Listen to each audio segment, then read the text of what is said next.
Indonesia, Indonesia, Indonesia. Anak amat kasih, sehat, cerdas, berkarakter. Halo anak-anak, ketemu lagi dengan Pak Adi. Tapi kenapa Pak Adi pakai kostum seperti ini ya?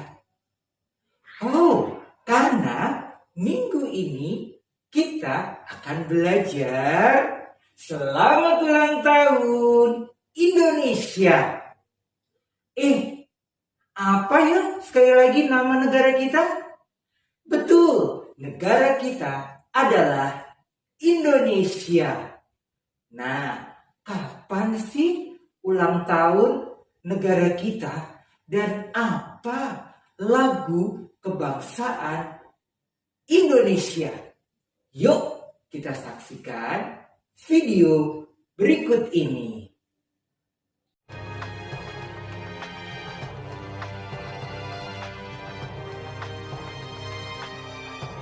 Sebelum bangsa Indonesia merdeka, para pejuang berperang melawan penjajah yang menjajah bangsa Indonesia. Para pahlawan rela mengorbankan nyawanya supaya bangsa Indonesia merdeka. Dan pada tanggal 17 Agustus 1945, Presiden Soekarno membacakan teks proklamasi. Proklamasi. Kami, bangsa Indonesia, dengan ini menyatakan kemerdekaan Indonesia. Hal-hal yang mengenai pemindahan kekuasaan dan lain-lain diselenggarakan dengan cara saksama dan dalam tempo yang sesingkat-singkatnya. Jakarta, 17 Agustus 1945, atas nama bangsa Indonesia, Soekarno-Hatta. Nah, sejak itulah tanggal 17 Agustus diperingati sebagai ulang tahun Indonesia. Indonesia, tanah airku, tanah tumpah darahku. Di sanalah aku berdiri, jadi pandu ibuku. Indonesia, kebangsaanku, bangsa dan tanah airku.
Lagu Indonesia Raya, lagu kebangsaan kita, selalu menggetarkan hati setiap penyanyikannya.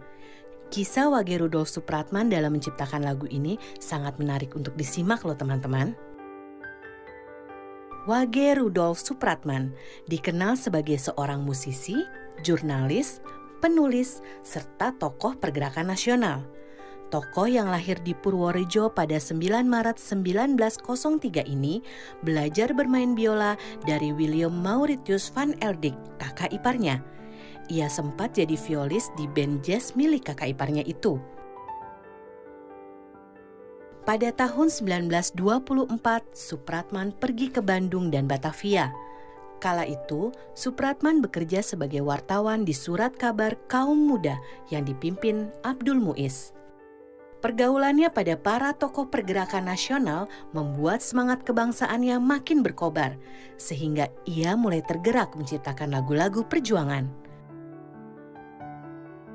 Pada saat Supratman meliput Kongres Pemuda pertama tanggal 30 April sampai 2 Mei 1926, ia sangat tergugah dengan pidato kebangsaan para tokoh pemuda. Peristiwa itu memberikan inspirasi pada Supratman untuk mulai menggubah sebuah lagu kebangsaan. Menjelang penutupan Kongres Pemuda II pada 28 Oktober 1928 malam, untuk pertama kalinya W.R. Supratman memainkan lagu kebangsaan gubahannya dengan biola. Sugondo Joyo Puspito, Ketua Kongres Pemuda II, melarang Supratman menyanyikan syairnya untuk mencegah kemarahan para polisi Belanda yang ada di Kongres. Sejak saat itu, lagu Indonesia Raya menjadi lagu wajib kalangan pergerakan nasional dan dinyanyikan di mana-mana. Pemerintah kolonial Belanda pun geram dan melarang rakyat menyanyikannya. W.R. Supratman pun berkali-kali diperiksa oleh polisi kolonial. Akan tetapi, W.R. Supratman tak gentar. Ia terus menciptakan lagu-lagu perjuangan. Sementara itu, kesehatannya semakin memburuk. Setelah sempat dipenjara, W.R. Supratman menghembuskan nafas terakhir pada tanggal 17 Agustus 1938 di Surabaya dalam usianya 35 tahun. Nah teman-teman, itulah kisah perjuangan Wage Rudolf Supratman, pencipta lagu kebangsaan kita. Sampai jumpa di cerita seru sejarah Indonesia lainnya. Nah, anak-anak sudah tahu kan? Jadi, kapan ulang tahun negara Indonesia? Betul, tanggal 17 Agustus. Nah, sejak Indonesia merdeka, tanggal 17 Agustus tahun 45, Indonesia merayakan ulang tahunnya. Dan tahun ini adalah ulang tahun yang ke-76. Dan kita juga sudah tahu kan apa lagu kebangsaan Indonesia? Betul, Indonesia Raya, yang setiap hari Senin kita nyanyikan bersama-sama. Nah anak-anak, yuk sebelum kita akhiri pembelajaran kita minggu ini, kita akan mengucapkan ayat hafalan kita yang diambil dari Filipi pasal yang ke-4 ayat yang ke-13. Filipi pasal yang ke-4 ayat yang ke-13. Segala perkara dapat kutanggung di dalam Dia yang memberi kekuatan kepadaku. Pinter! Sampai jumpa lagi anak-anak di video pembelajaran selanjutnya. Tuhan Yesus memberkati.